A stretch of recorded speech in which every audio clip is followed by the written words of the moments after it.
So yeah, thanks a lot for coming in on this.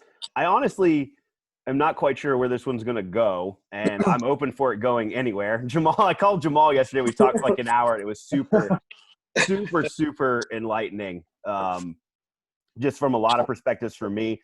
And so obviously, like I kind of originally thought, oh, we can keep it to within the industry, but I think like especially with the group here, and I know some of the people, I think we can kind of take it wherever we want to go. And I kind of want to let Jamal especially kind of lead the charge on this and kind of guide the discussion. Like I said, I honestly the last like couple weeks I think has been pretty scary, at least for a lot of us, and uncertain. And talking to Jamal yesterday like really gave me a great perspective on what's going on, why it's going on, and why it's so important. And before that, I don't think I really had a full like grasp of the situation, to be honest with you. So yeah, if Jamal and Brenan, who are kind of the guys spearheading this here, thanks a lot for coming on. And then if you guys want to just go into your background, and then we can kind of just take it from there. So sounds good. Brenan, go ahead. No, Jamal, please. I guess my name is Jamal Hill. I am a strength conditioning and personal training coach. I've been in the industry for 8 years, I believe. 8 years. Wow. Have my degree in kines, and I own a gym in Laguna Beach along with 3 other individuals called Prevail Strength Conditioning in Laguna Beach, California.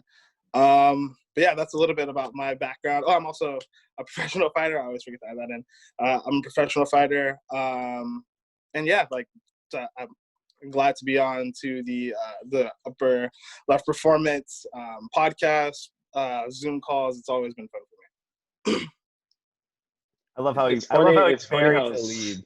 It's so subtle how he tells people that he's a professional fighter. It always is like that, guys. So I'm on that note. I'm Brenan Ghassemieh. I've actually worked with Jamal for about 3 years, just up until recently. I've been in the industry for about 8-9 years as well, through personal training, performance coaching, through youth and elite.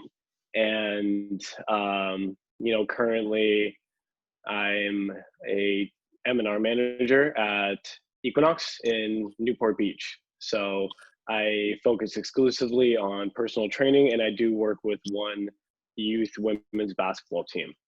So I'm really excited to be on here, and I'm excited to hear everybody's perspectives and how this conversation can go. Yeah, absolutely. So let's I guess focus on the industry side of things first. I think that's probably a good way to get it going, since that's probably something we're all in the room most familiar with. So one of the things I was thinking about this morning, and we can kind of just go off this topic, and then like I said, Jamal and Brenan, I want you guys to kind of blow this open and get us where we need to go. But one of the things I was thinking about was I think most of us here especially are very familiar with talking about being a good person and serving the human being first before the athlete or the client or whatever that person is, on the other side of the coin for us. And it's a big deal to me, that thing. And I think it's a big deal to a lot of people, but I think putting it in practice day to day can be very hard sometimes, just because monotony sets in. We forget about what matters from time to time, or maybe we're just paying lip service to, and we don't truly know what it means. Cause I think I said that for a long time. And then only recently did I start really taking it to heart, especially working with the Army. I think you see the human side of things a lot more working with those guys a lot of times than you do with athletes, for example. So, Brenan, Jamal, I mean, I think you guys, especially you, Brenan, like I really learned a lot from you in that regard. And just, I feel like you really exemplify that. So if you're going to kind of go into that, like maybe some things that we need to really focus on in that regard, going forward, just given kind of the state we're in now. Yeah.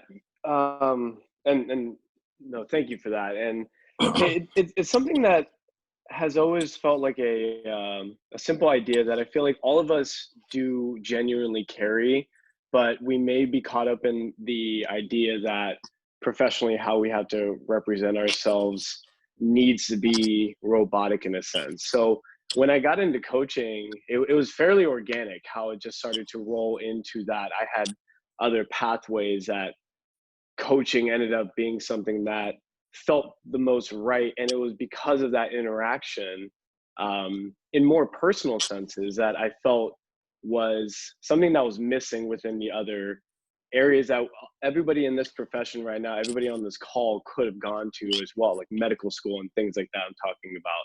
But I really started to appreciate the fact that you could start to see somebody on such a consistent basis that they actually might end up being some of the people that you see most consistently. Like you live the most life with them. I've had clients that when I think of, 3 to 4 years, I've seen 3 to 4 years of their life. They have grandkids that are now teenagers where they're like, kids.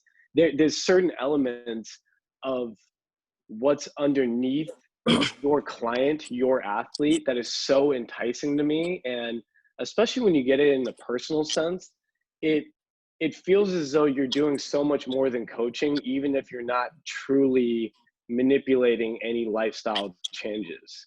You just simply getting to know them and being extremely interested in the human in front of you. It creates that passion that we all have for helping people.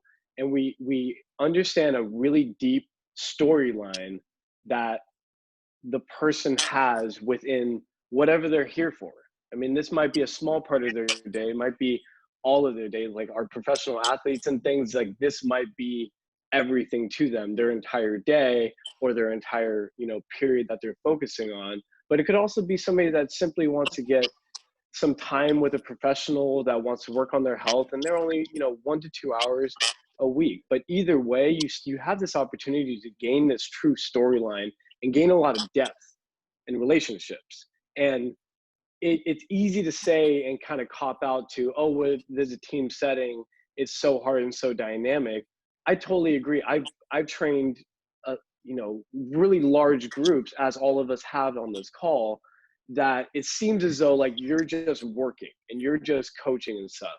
But I think we all can admit that there is a lot of time to gain like little hits of that storyline that we would like to know, and even sharing some of our true authentic self within that, like telling stories about yourself, talking about your weekend every now and then. I know the hour is about the person, but if we don't allow ourselves to be more vulnerable, then we're not really allowing this to be a true relationship. I'm the worker, you're the person I care about. I don't think that's something that is fair to the client or to yourself.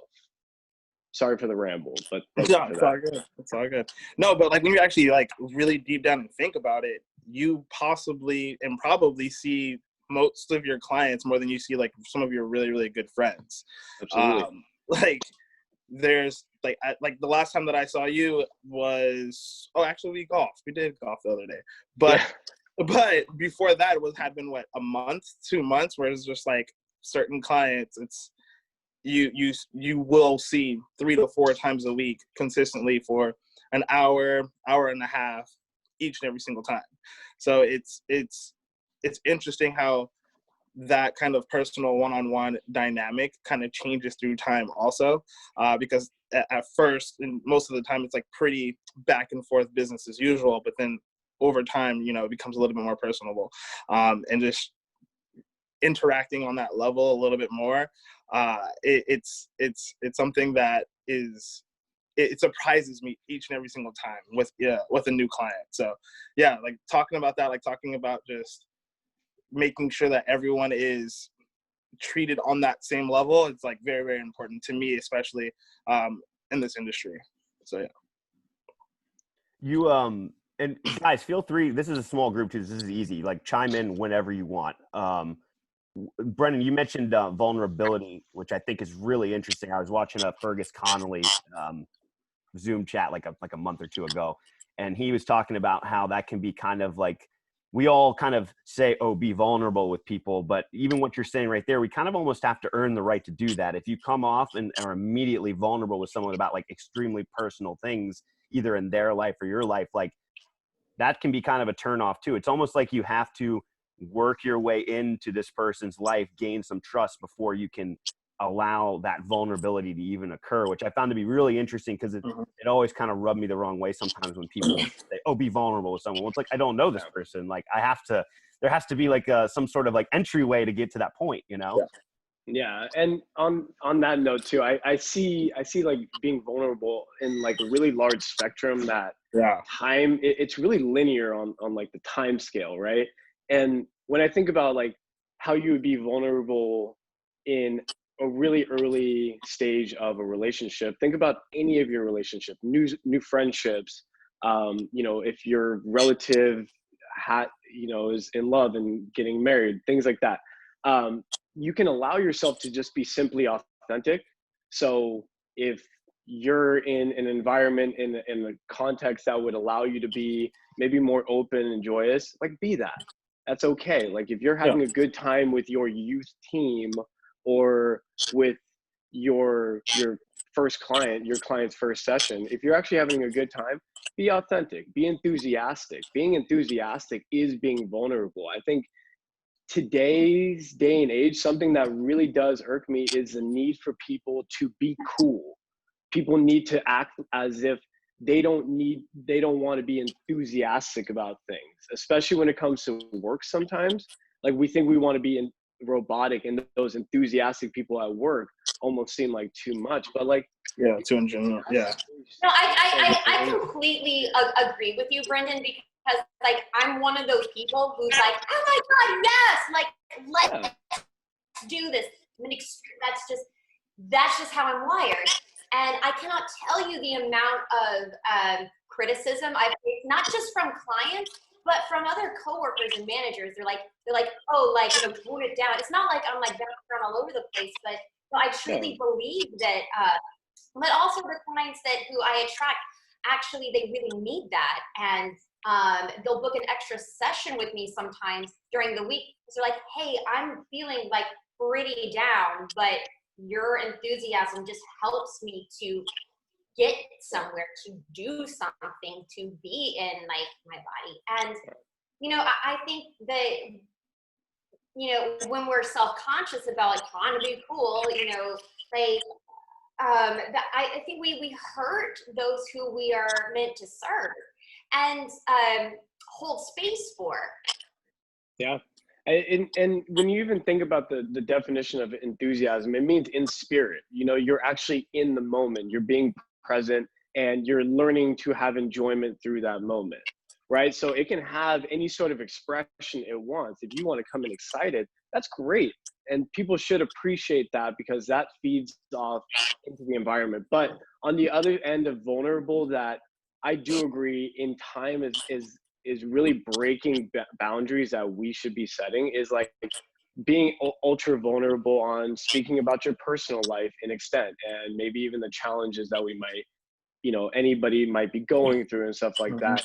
Like that's the type of vulnerability that like would definitely be breaking the boundaries of us as coaches, but the type of vulnerability that would allow you to be enthusiastic in yourself and however you want to express it and show that excitement for your clients and who you're saying. It's, you know, there's a certain way that you're really being yourself and being present in coaching. Yeah. It creates that authenticity. Yes. So, anybody else on that topic before we want to move on to the next one, or? Oh yeah, I want to just say that, that if your client is going through something like in their life that like you have experienced, like a breakup, or like you're grieving something, or you're going through, you know, a divorce, and that's something that you have experience with getting through, that is definitely an opportunity that's a segue to show this vulnerable part of yourself to your client and still maintain that boundary of professionalism. Also talking about injuries too. That I've found that that's a very important like segue to, you know, relating to clients and having the clients see you as more relatable. That makes sense. Yeah, but professional way that has an emotional component to it. Absolutely. Recovering from injury. That's a great point right there. What were you saying, Jamal? No. I was agreeing with that. Yeah. Let's talk about more of the industry as a whole. And Jamal, definitely want you to hit this one. I'm seeing, various people talk about how we need to kind of right some wrongs in terms of the inequality that's going on in our field, be it the amount of minorities being hired or just various other things. And I was wondering what your take was on that, and then what kind of problems do exist within that realm, and then maybe some possible solutions. And this could be in the sports side of things or the personal training, like wherever direction you want to go. So, I mean, the biggest thing for me is to just the best way that I can describe this is I didn't understand, or I didn't even get that being a strength conditioning coach was like kind of even an option. Like growing up, it was always more geared towards being the athlete. So just even reaching out and like it's a hard one to hit because it would have to be a lot of outreach. But that could possibly be something that would help the industry, help getting minorities or whatever it may be into the field, into the industry a little bit more, maybe a little bit more outreach. Just because like I said, I didn't even know this was a thing. I didn't know. Granted, the industry is relatively new in the sense of how together it is now. Granted, that means through social media and things like that. But like I said, I didn't even know it was really an option. I didn't really know that was an avenue that I could take until further down the line. It was always geared towards more of like physical therapy and things like that. But yeah, like maybe creating more of an outreach, creating more of a presence in high schools or something like that, that might help, especially with just getting this industry more FaceTime with people in that kind of community. Jamal, that's interesting that you were talking about, you just mentioned presence in high school, because when you were speaking about how like not knowing that this was an option, I was curious, like as to what age would this be something that we start to present this as not only an option but a wonderful opportunity and a true way to build a career. How would you go about doing that?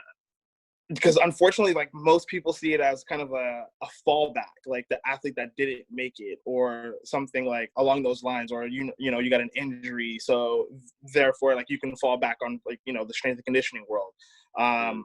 But making more like curriculum, like honestly, how I kind of figured out I could do this was a course that I took, I think maybe my senior year. It was like sports medicine, but again, it was geared towards more of a athletic training or athletic trainer.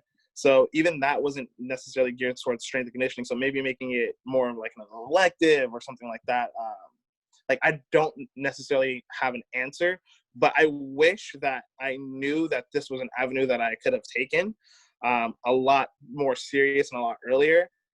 And then maybe I would have gotten, a little bit more of a head start in that way. And, we're not like jumping on the human body, like through, like starting in college, we kind of have already an introduction around it and about it. So that way we can, iron it out a little bit more.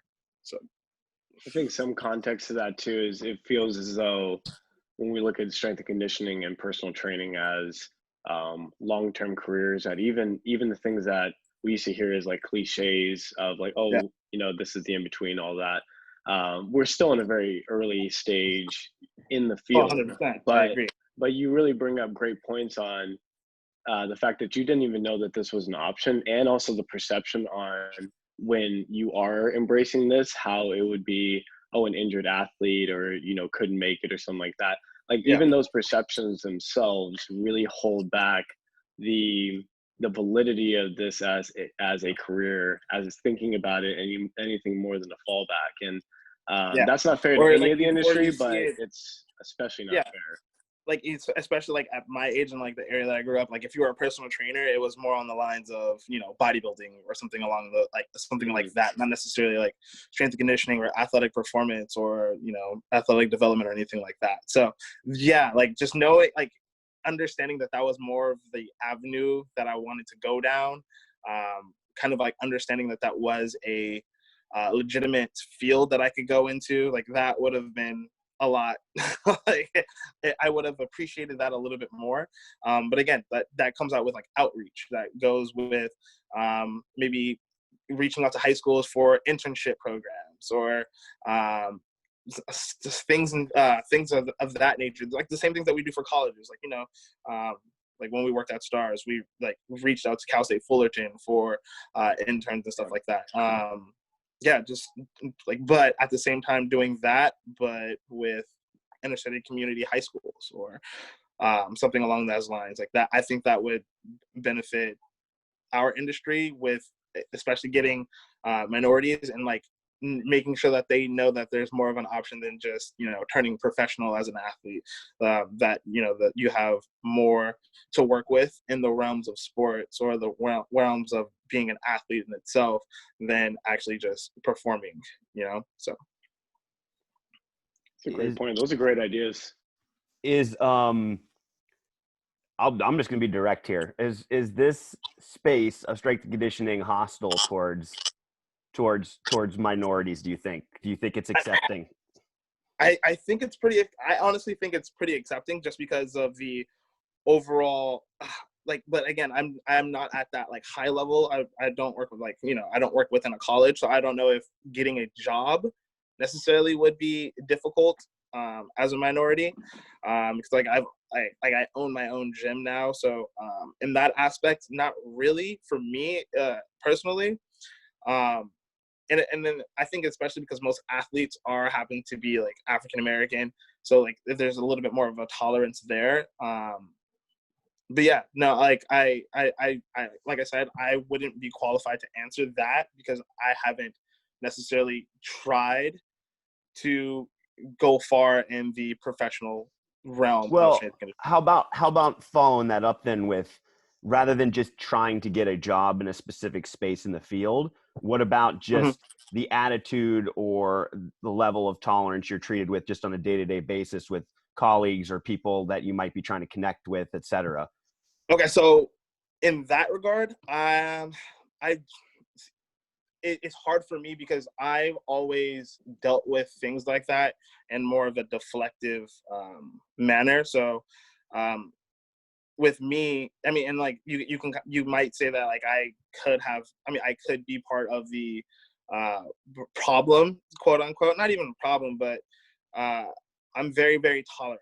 Like I have a very high tolerance level. I have a very, very high outer skin, and I don't let things necessarily get to me, because that's just what I was taught. I was taught to just like, if something like that does come up, if something like that is like, you know, like is prevalent, then to kind of deflect off of it and make sure that your presence is known, but through a positive manner. So even if it has been a thing for me, I probably haven't even, I try not to even recognize it. And I was kind of, I talked to Brenan about this a little bit too, where the things that have been happening in the last week kind of has made me look internally and actually reflect and taking all the emotions of past traumas and past experiences that normally that I would just deflect or let bounce off of me.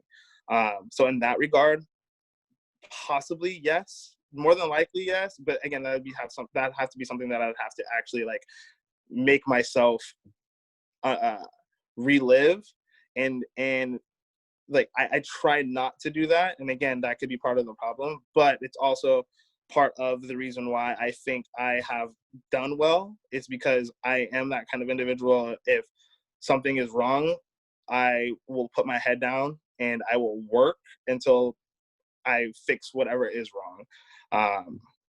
So in that regard, that would be something that I have to reflect on again. And I've done a lot of reflecting because there has been a lot of times where Unfortunately, being an African American or looking at completely African American in today's world has caused several prejudice, like injustice to myself. So yeah, to answer that question, again, that has to be something that I have to reflect on once again.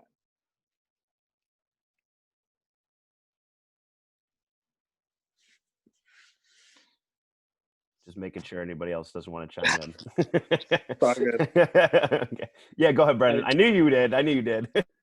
I was, just to reflect back on, what Jamal and I were talking about, like the fact that you can take an event and allow it to let you have some true self-reflection. And Yeah. I talk about depth, right? Depth of a relationship, like gaining depth on certain things that you weren't allowing depth with, things Exactly. that you yourself And in just- your own and life even- hadn't battled. I think that was Even being vulnerable with myself in like some of those situations, like that's really, really hard to do. Just because if I let myself be vulnerable in the moment, I know for a fact that it might come out in the worst possible way. If I let myself be vulnerable in the moment, I might be judged in the worst possible way. I might put myself in a situation in the worst possible way. So just learning how to, again, deflect and create I'm really good with creating my own self-motivation when something like that happens, like just to prove everyone wrong, just to prove that, I'm more than the athlete that didn't make it, or I'm more than the professional fighter, or I'm more than an African American, like on the surface level. Like I'm more, like I am a person, I am a human, I am a successful, whatever you want to put in, whatever the goal is in mind. Like, I'm really, really good at doing that, not letting myself get vulnerable in the moment, instead changing that into momentum and whatever I'm trying to accomplish. So, but that being said, should that have to happen? Not necessarily. Like, I don't think I should have to, I don't think I should have to necessarily use that kind of energy to motivate myself, especially in today's day and age. So, like, am I happy? Am I not necessarily happy? Am I glad that I went through some of the experiences that I went through in order to make myself the strong person that I am today? Absolutely. Should I have had to have gone through some of those struggles and trials and tribulations? Absolutely not. So yeah, that's where it's a real struggle for me, because I have to let myself get vulnerable, and I have to let myself actually understand and fully comprehend the emotions that I felt in those moments, to kind of like relay them to other people and educate other people.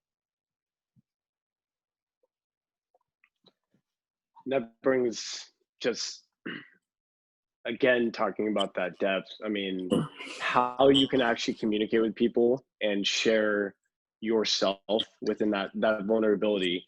It's well directed, and it had been reflected on, identified, and you allow it to actually be directed and used in a way that is controlled and is up to you.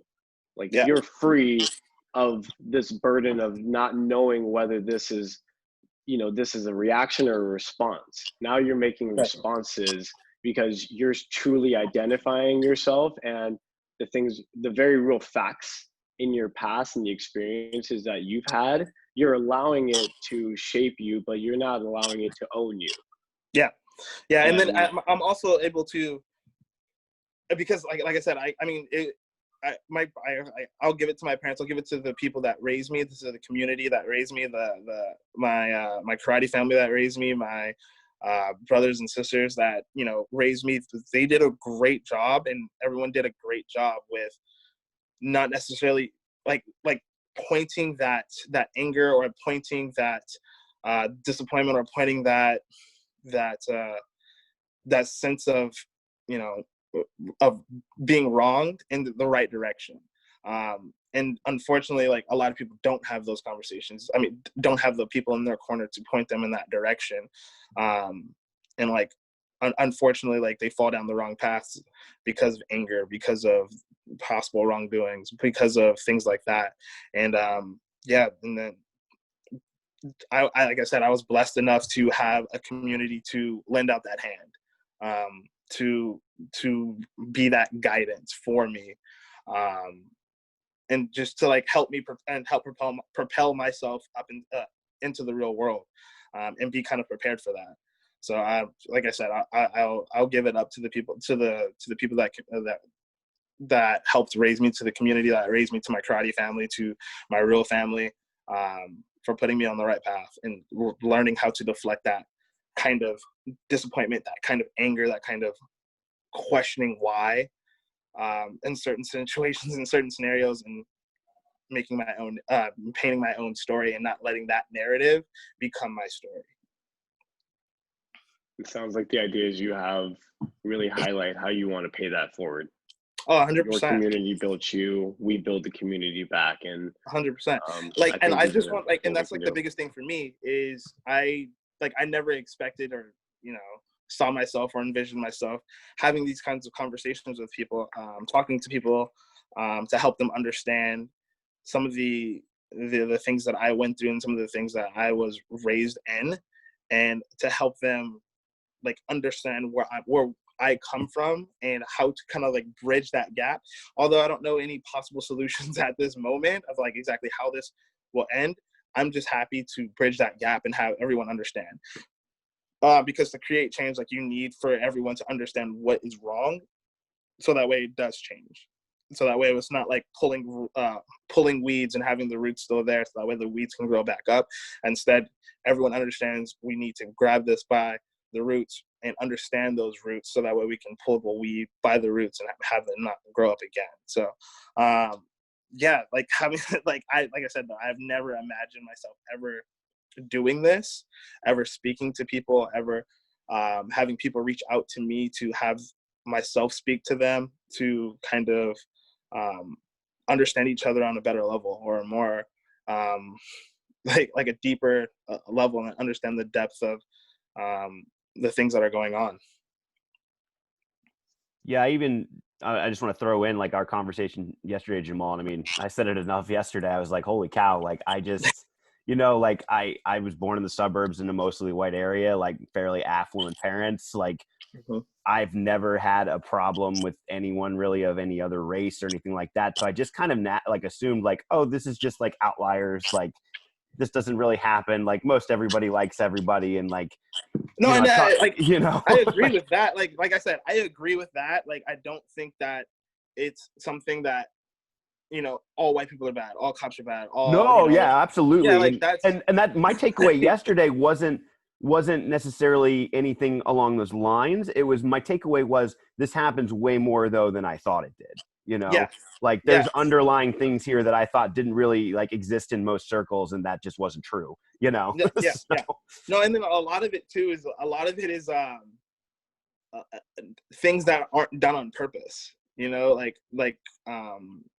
built-in bias, or like I said, like a lot of the things that have happened to me haven't necessarily been because someone has been straight up racist, but it's more of they don't understand some of the things that they did or do reflect to me in a certain way,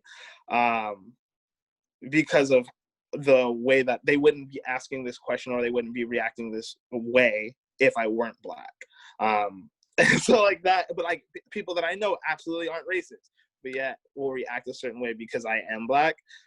And like that is a form of it in a way, but like I know that for a fact, like that person's not racist. It's just I mean, that's just something that is an underlying bias that they don't need to have with me, or they shouldn't have in general.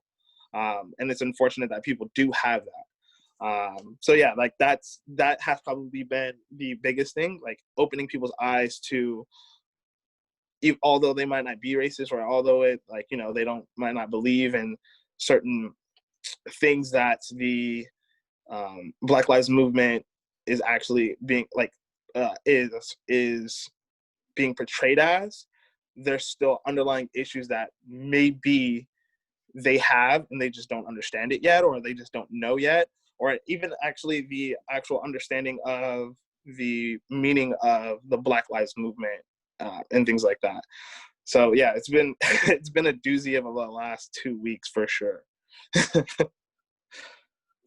Yeah, when you add on, or when you have somebody, and this goes across the board, but it is extremely apparent within what Jamal was just talking about. When you change your actions, your words, your thoughts, how you act with somebody else based on a physical identity, a culture, so some aspect of diversity, then that is a form of, albeit as subtle as it seems. It's not subtle, because the person that is experiencing it has experienced it so often and can see it, and we can see it full blown.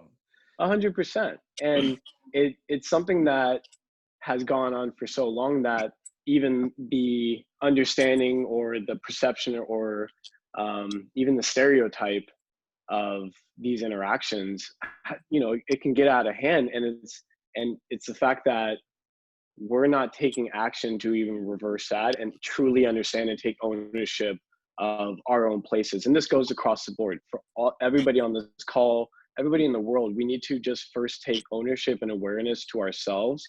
And that's what we were talking about yesterday a lot, Jamal, is like, he had such, in-depth conversations and personal conversations and really strong communication of somebody listening, somebody talking, and truly trying to understand what is being said rather than trying to respond in order to justify or defend your stance or your thoughts. Allowing yourself to be able to alter your thoughts based off of new information or new perspectives, without being too strong on your own ideas, but being free to, respond how you want. But you got to be able to listen and open up and understand. Have a conversation.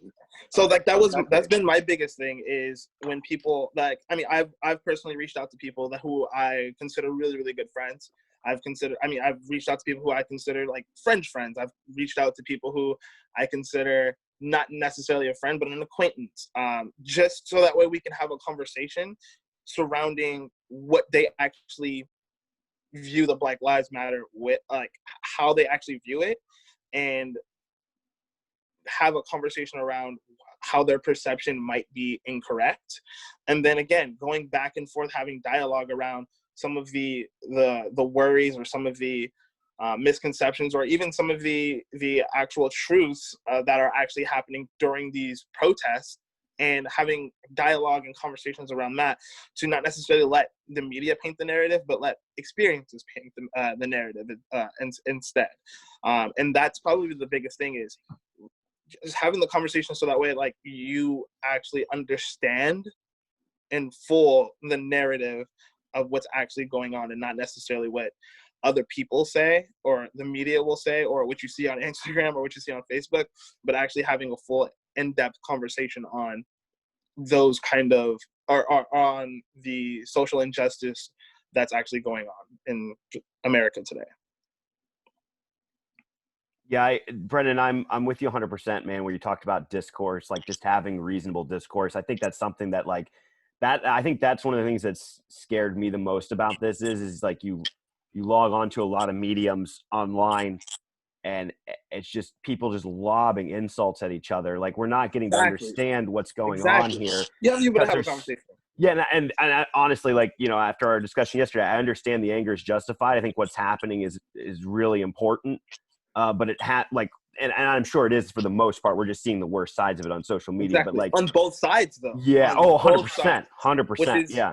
Which is insane. Like, to see there hasn't been much about the middle ground. Much about what is actually this is actually about. Not necessarily about the looting, which is unfortunate and I don't condone, but I understand and I get it. Like, I get it. And instead of talking about how bad the looting has been, talk about why the looting is happening. Talking about like not necessarily like the extremes of the looting and of the rioting, but more on the aspect of understanding why everything is happening. And well, like even when you identify, when you start to identify like any narrative, and this could be from somebody you follow or what you're watching, like what you're consuming, the information that you're consuming, if you're noticing that it is constantly only representing the divisive parts of this movement, but also the divisive parts about society that still are evolving, we also got to understand that there is a vast majority of unity that has been and is very much being built right 100%. now. Like Jamal said, like listening to the stories of the people and having a true and intimate conversation, having conversations with people that don't have the same views as you, in order to like open up and at least build a bridge and things. Yeah.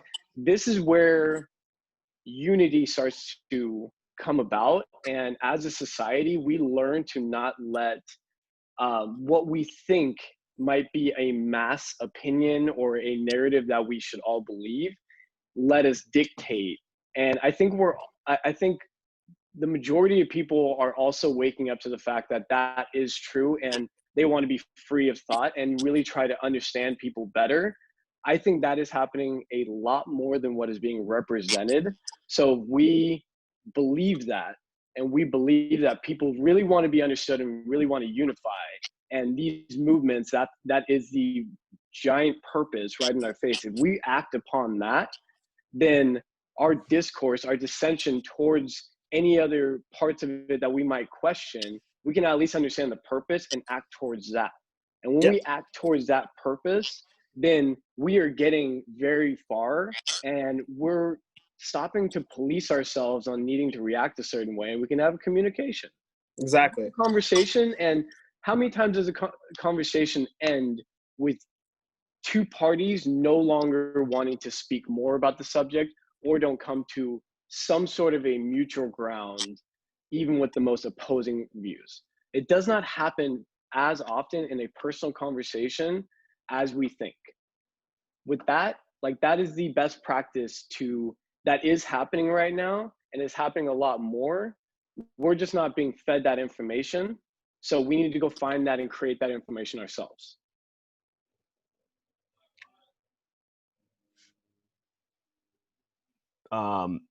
Yeah, I like this a lot. This is one thing too that I was thinking about, and I think Jamal, we talked about it yesterday. When we start talking about it on this level, we start to realize like the impact that we can have, like in like very small spaces that we might be in, and that kind of will grow. And I think sometimes too, you see on social media, like people want this like sweeping big thing now that everybody just follows along and jumps right in. And I don't think that happens if we don't do like these little things that for example, what's happening now. Like a lot of people argue the fact that like, the African American community can necessarily like fix itself. But you have to have kind of like the know-how, like it, and a great way for everyone to kind of make an impact is, just like and this is the part that like blows my mind away, is like in college, like you have so many different people who come in and speak to you about so many different opportunities and so many different options and so many different like things that you can, steer your life towards. Like, for instance, with strength and conditioning or personal training, Equinox will come to a college. Different recruiting, like different teams will come and recruit their, strength and conditioning programs, and like from that, like to create an internship program or something like that. But I don't really remember much of that necessarily being happened in my high school or necessarily in my community. But if that were to be a thing, like I would have loved to have like guest speakers come to my high school, guest speakers come and talk to us about things that I had no idea, like, you know, I mean, unfortunately, like savings accounts or like, you know, finding internships, how to create that, create a way out, or just to lend a helping hand, man, like that. And all honesty, like that's the one thing that blows me away is people are so quick to not lend a helping hand. And like the easiest way for me to like explain it is if I saw Jack, I mean, I use the strength and conditioning metaphor with him, but if I saw Jack in the gym, Jack's my friend, and he was deadlifting, and it was just like a terrible deadlift, like it just god awful, and I know him on a personal level. Lies. Never bad deadlift for me. Stop. Right. Disclaimer: I've never seen Jack deadlift within, you know, that made me cringe. This never happened. But for instance, like say he was, I'm not gonna say, well, it's up to Jack to like correct himself. You know, it's not like, or once he breaks his back, he's gonna understand, like, you know, what he did wrong. No, as a friend, I'm gonna reach out and I'm gonna help. I'm gonna help my friend and give him some cues. Give him, maybe like, I'm not gonna over cue him. Maybe he's like apprehensive, but I'm gonna still do my job as a person in the strength and conditioning community to give him a little tip or two. But is it up to him to accept that? Of course, but at least he's getting the opportunity to get some constructive criticism, you know, to help his form out. So like that, my biggest thing is, why are people so apprehensive to do the exact same thing with the African American community at this point? Like if I see my brother on the floor, if I see Jack on the floor with some face in the mud, I'm definitely going to help him up. Like there's absolutely no way that I would not help him up.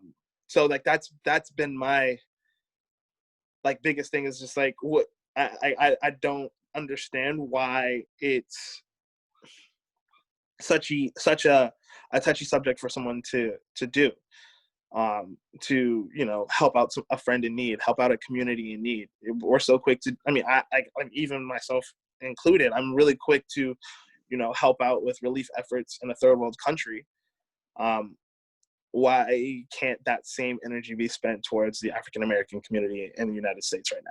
And like that's been another not necessarily eye-opening thing, but emotional roller coaster for me to have to deal with, you know. But yeah, sorry about that one. That was a bit of a tangent too. No, that's what we're hoping to do here for sure. So yeah, does anyone have any other, like, any comments, questions? It's kind of been the three of us bouncing it back and forth. I want to try to make sure we keep it open to everyone else. Any questions are welcome. Yeah. For sure. I've been literally having daily hour 2-hour conversations with different people, answering different questions, just showing them a different perspective, and just trying to bridge that gap and show them the narrative that's really important, not necessarily the narrative that's shown. I had a couple questions. My name is Brenan, by the way. Nice to meet you guys. I had a couple questions that are like general and then more strength and conditioning, but one question that's come up because of this conversation and being vulnerable and things like that. But to be quite honest with you guys, like I personally don't use like social media that much, really at all. I tend to stay away from it. Like I don't watch the news, anything like that. I obviously heard what happened, and kind of like my mom spoke to me about it very shortly, but I do agree that using like social media could be super beneficial. And like I know that these calls are recorded, and like Jack said, having these small conversations can actually like have ripple effects that are huge. So would you be able to just like put in layman's terms, like what exactly, like, and this could go for me, this could go for anybody who ends up watching this call, but like in layman's terms, like what's going on like a level, like with the movement itself, why is it happening, and like what can like happen to fix it, so to speak? All right, that's a great question. In layman terms, so it's really, really hard because, I mean, not even in layman's terms, but it's really, really hard to dissect everything because there's so many different levels to it. So there's not necessarily like police brutality. Yes, that's one level of it. white privilege, yes, sure, that's a level to it. Social injustice, yes, that's a level to it, but it's a mix of all of these things, and it's basically to shed light that all of these things do and still exist in some form and capacity. And just like living through past experience, like I can give, and it's so weird and so emotionally draining that I can't actually give personal experiences in each and every single one of these aspects. Like I was telling Jack actually yesterday, I was doing a park workout, and there was a bunch of other people doing park workouts at the same exact park, but for some reason I was the one who was getting the questions asked, like, hey, like, well, what's going on here? And this is way before this is happening. The things that are actually taking place were happening, but like, people coming up to me asking me like, what's going on? Do I need help? What am I doing there? Not necessarily in a mean way, but still in a very apprehensive way because of the area that I was in. And I was telling my girlfriend who's actually white too, and I tell her all the time, like, I hate going to that park. Like, I absolutely hate going to that park.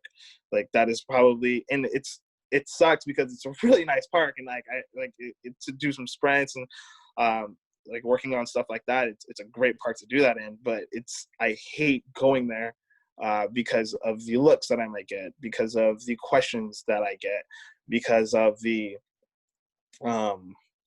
being Black in a very, very, very, very white neighborhood, questions that I get. So just letting people know that still is prevalent, that still exists, and there's no reason to have that kind of bias off of an initial reaction, off of seeing someone and having that kind of visceral reaction to an individual just because of their skin color, just because of the way that they look. And it's just unfortunate that happens at such a high rate. But to those people, they might not even understand like what they were doing was hurting my feelings or causing some kind of emotional damage to myself, because they see a strength and conditioning, I'm a 30-year-old man in the park. Like, they don't understand like what kind of emotions that I might go through in that exchange, in that conversation, especially because like I know for a fact other people just drove up to this park also and are doing the exact same things that I am. And yeah, just having conversations around something like that is what this movement's about. I actually had another conversation with someone who kind of said that the way a cop broke down how they approach someone of color is, and this one like really, really took me for a ride, was kind of how their past experiences with the dog are like. Like, for instance, a Rottweiler and Pit Bull, they're bred for aggression. So if you get bit by a Pit Bull or a German Shepherd or a Rottweiler, the next time you walk up to another Pit Bull, German Shepherd, or Rottweiler, you're going to be pretty apprehensive. You're going to be skittish. You're going to be jumpy. But the thing is African Americans were not bred for violence. Like, that's not what or like, there's no breed to a human being. I'm just a human. There's no reason for you to have that feeling of, oh my God, this is the Black guy, so how I should act is as if I'm approaching a Pit Bull. And unfortunately, that is the way that it's viewed, and that's the way that and again, this was coming from a friend who I actually like, it is a friend of mine, like, but this is the way that he approaches meeting a new person of color. And it's unfortunate. And just painting that narrative that, do you just realize that how demeaning that might sound to the other person? Like, to know that when you first met me, you saw me as a pit bull or a potential of being bitten by me. So like, I mean, it's just unfortunate, and I just want to bring awareness to individuals that isn't the way that you should view another human being. That I have just as much value as the person next to me. That off of initial reaction, you shouldn't be surprised that I'm an intelligent individual. I'm competent at what I do, because like that in itself is wrong. So just having those conversations with people and is kind of what I view the Black Lives Movement as, just because I'm not like protesting in the streets right now just because of my schedule and things like that, but I'm doing the best that I can to educate people that these things actually do exist and that these things are something that African Americans have to worry about. Like, for instance, like I would never go for a run in the middle of the night. There's absolutely no way that I would ever do that. I'm just completely being honest, especially in the neighborhood that I live in. Now, if I were to go for a run at 2 o'clock in the morning, 3 o'clock in the morning, I probably wouldn't want to do that. I like that, or wear a hoodie at night. When I'm not driving, I probably wouldn't want to do that either. Like these are the things that my parents had to have conversations with me with, and unfortunately, like I have to have these conversations with my kids until eventually, like, you know, I'm just trying to bridge that gap so that way these conversations don't need to be had anymore. And yeah, like that was like having to reflect, remembering those conversations that my family had given me, that, you know, things like that would happen or are going to happen or do happen. Remembering asking why that person asked that question, or like, for instance, my grandmother is the whitest individual that you'll ever see in your life, but like walking through a toy store with her and having people ask if she was okay because she had 2 Black kids like following her, things like that. Like, I don't even think like, and again, that was something that like I kind of deflected and didn't let my emotions ever come out about that. Like, but whew, that's a doozy. Like, that is a really emotional doozy, especially for like a 7-year-old to have to go through, or 8-year-old to have to go through, or just different experiences with getting pulled over or being on my bike and being surrounded by officers for no apparent reason except that I was an African American in the suburb riding my bike with my brother. And just going through, like, letting myself be vulnerable to those emotions. It's just been very, very, again, I just never really thought about ever having to experience these feelings and translate them to another person so that way they can understand some of the social injustices that are still prevalent in today's society.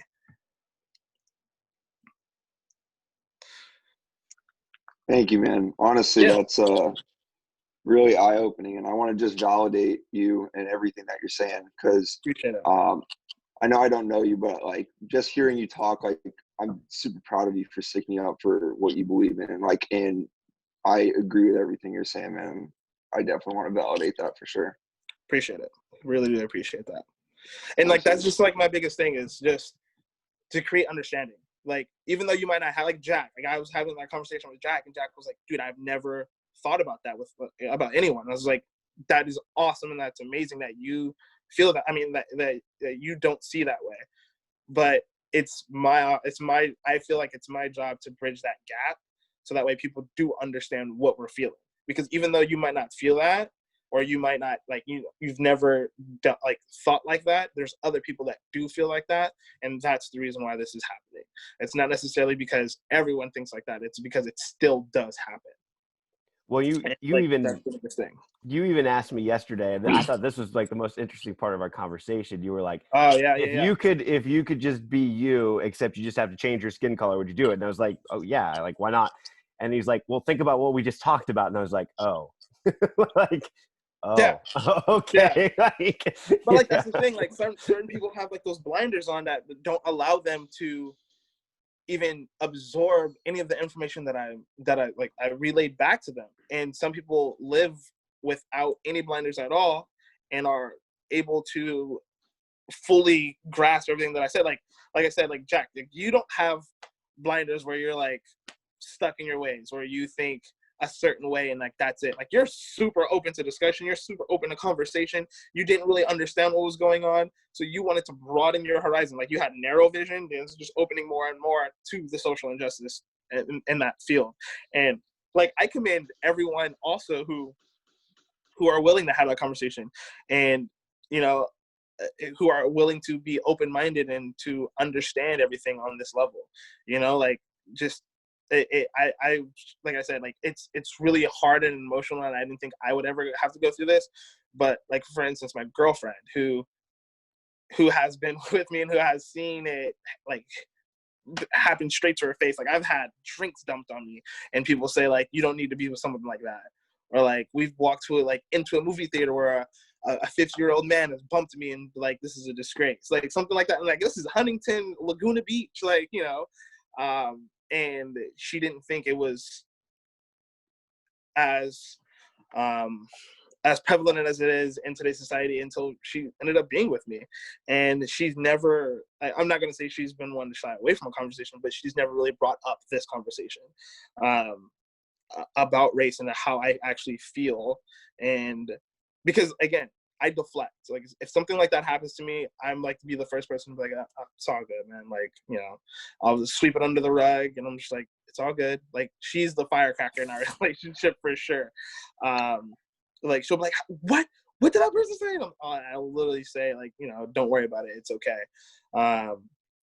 But having the conversation with her and her realizing that, you know, how she grew up is completely opposite from the way that I grew up, and her seeing the things that I've had to go through and the things that I do go through, the rate of like just how people talk to me, or, you know, having an introduction with someone and them saying something that they would never say in a million years, like, yo, what's up, homeboy? Like, what? Like, things like that. And her seeing that, and, you know, her actually wanting to have that conversation finally. Like, that's why I honestly think, like, all of this is great, because I've actually had to have this conversation with people. And it's opened people up to wanting to know, like, what's actually going on, like, what have I experienced. And with her, that was actually the first time I was actually vulnerable and talking about, like, the things that have happened to me racially wise. And then even talking about having the same conversation, because again, like, she grew up in a very, like, suburban area, white parents, like, grew, like, you know, never had to, like, worry about any of the things that I had to worry about. But having the conversation with her that we're going to have this conversation that I had with our children, unfortunately, because they're going to be people of color, that they're going to have darker skin, people are going to know that they're Black. And seeing her emotions when I told her that, and her asking why, and that she didn't want that to happen, and like, she was just like genuinely distraught and upset because she understood the emotions that I go through, because we don't even have kids yet, but she's so protective over her own that she felt that immediate reaction already. You know, and she was angry, she was mad, and she wanted to, like, lash out. But, you know, what would I look like if I did that? Like, what would I look like if I was in Laguna Beach and a guy dumped his, like when the guy dumped his drink on me and I turned around and I'm a professional fighter, I would have knocked him out in, like, one shot. Like, body, like, easily, body on the ground. And then his friends jump in and body's on the ground there. And then an officer comes in, and then I'm the only Black guy in a bar in Laguna Beach with a bunch of white guys who were saying that I'm out of control. And, like, what would that narrative look like? So I've actually learned how to deflect those emotions and just move on about it, like, not even really worry about it. And again, having to relive those experiences and reflect on those experiences with her, with myself, it was it's been a very emotional week, to say the least. But I would be more than happy to share those experiences with as many people as I can, if it meant that the bridge was being built for understanding and for change. So I gotta say, I mean, the fact that you bring up, even with Jack, with the blinders that he may have had, but being so open to open these up, I think there's a very real element of deniability that people might have within themselves, because they don't see it this way. They don't act according to this way, even if we might not be aware of how subtle it might be, like when we're speaking about how people like immediately change their behavior around you, then that they would never act like that, right? Yeah. So it could be subtle, but there's such a level of deniability that people, even if they think that they're not part of the problem, that the problem doesn't exist. And you know, it's like taking a spoonful of the ocean and not seeing any sharks or whales and saying, oh, there's no sharks or whales. Like, of Exactly. course there is. This is very present, and what I'm seeing right now is that more voices are being very certain of the awareness that needs to be had, that this does happen and it is important to speak against it. Just because you're not part of the problem doesn't mean that you're part of the solution. If you're in this middle ground and you're not learning how to speak up, open up dialogue on all different viewpoints, and really challenge people's opinions when there is a level of ignorance and short-sightedness, if we're not part of that, then we're not really part of that solution. And you bring up such real experiences that you not only have had, but you're already anticipating having had or having to go through. And those are things that need to be listened to. They need to be, especially with like, and the craziest part is I'm anticipating these social interactions with people for my kids. Like, I don't even have kids yet. Like, I don't even have kids yet. But I dread, and it's gut wrenching to actually have to think about like answering my kids' questions to, why did this happen to me today? Like, this happened, like, why? And it, unfortunately, like I don't like, that conversation is going to break my heart, and it sucks. Like, it just sucks, like, knowing that heartbreak is going to come eventually, you know. So, and that's something that actually needs to be not only just understood, but like feel that. Yeah. You know, for all of us, when people say all lives matter, good. Feel that 100% type of pain of that actual prospect, or that proactive thinking that you are already going to have to go through a painful discussion with a child that is not born yet. Exactly. That hurts your soul. Yeah. And if it hurts your soul, good. Speak against those that it doesn't yet. And speak and speak in a way that really does progress even the most slight idea that is okay. Yeah. Because even if you have the slightest idea, how does that manifest? Just the fact that I and that's usually one that, like, you know, touches people, is the fact that I dread having that conversation with my kids. Like, I dread it. And it's not necessarily me painting the world to be like bad for them. It's just me painting the world that, you know, unfortunately this happens, and this is the way you have to react if it does happen. Like, so that way, you're not viewed in another different light. You know, and it's just layer upon layer of how to interact in social in different places, like what to wear in certain places, like or in certain circumstances, not to be in too big of a group in certain places or certain circumstances, and just unfortunate things like that. Like,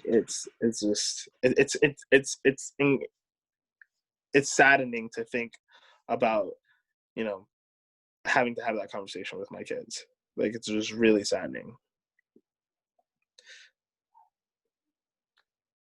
And just like having people put themselves in my shoes to kind of visualize what kind of pain that would bring them if they had to have that conversation with their kids or with their future kids, or, you know, feeling like, or that feeling when you have that question and your parents have to break it down to you and things like that. Like, it's just unfortunate.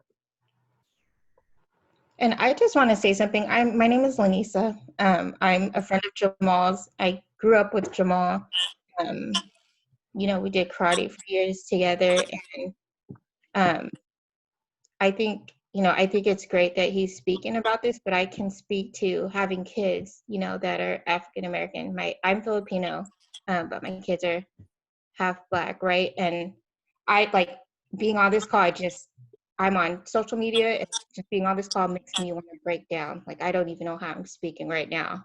But just hearing Jamal speak about it and saying that it breaks his heart to have this conversation, it's one that I never even had with my kids until this happened. Because, for me, I think my kids, they look really Filipino in my eyes, and they, a lot of people, I think when they look at them, they don't see that, they are half Black. They're very dark, but, I don't think they experience the same things, that a lot of Black kids do. But it's a conversation that I did have to have with my son, because he's 11, he's growing, he's changing, and he identifies as being Black, and having to show him this, it broke my heart, because he started crying. And it's like, I'm like, he's 11.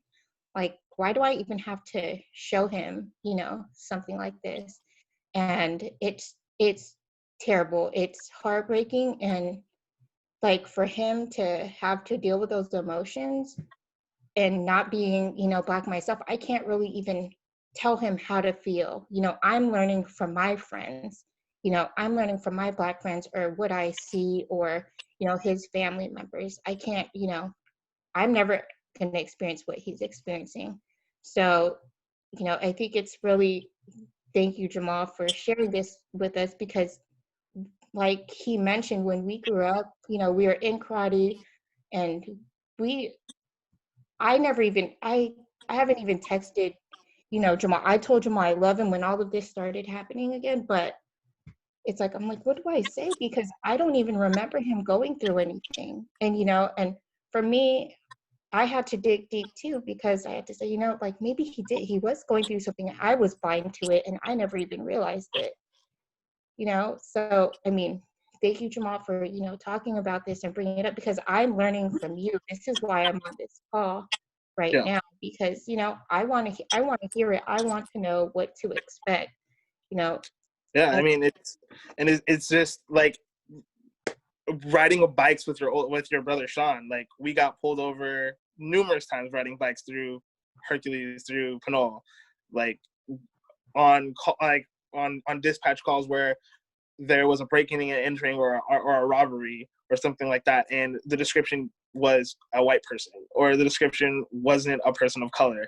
And like, oh my God, like, ask my brother about this, like the sheer lack of respect that me and my brother got compared to your brother, or I think Danny was on one with us, or like other people that were on the bike ride. And like, that kind of level of disrespect, and that kind of fear, and that kind of automatic assumption. And when, like, I mean, granted, my parents, and I'm not even gonna lie, my law and justice class did such a good job of educating me and my brother on questions to ask officers, and like knowing my rights, knowing the things that what did I take? I took law and justice somewhere in like middle school or something like that.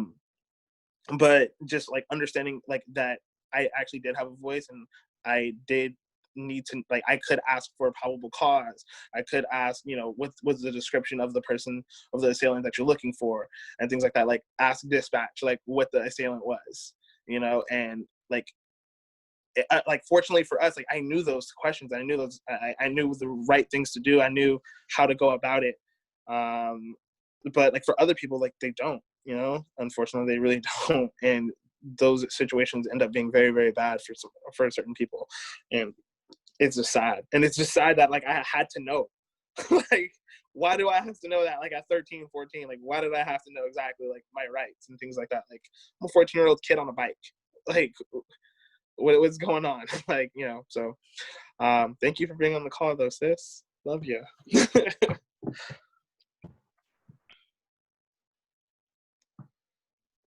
All right, so we usually go about an hour and a half, so we have 10 more minutes if anybody else has anything that they want to add or anything like that.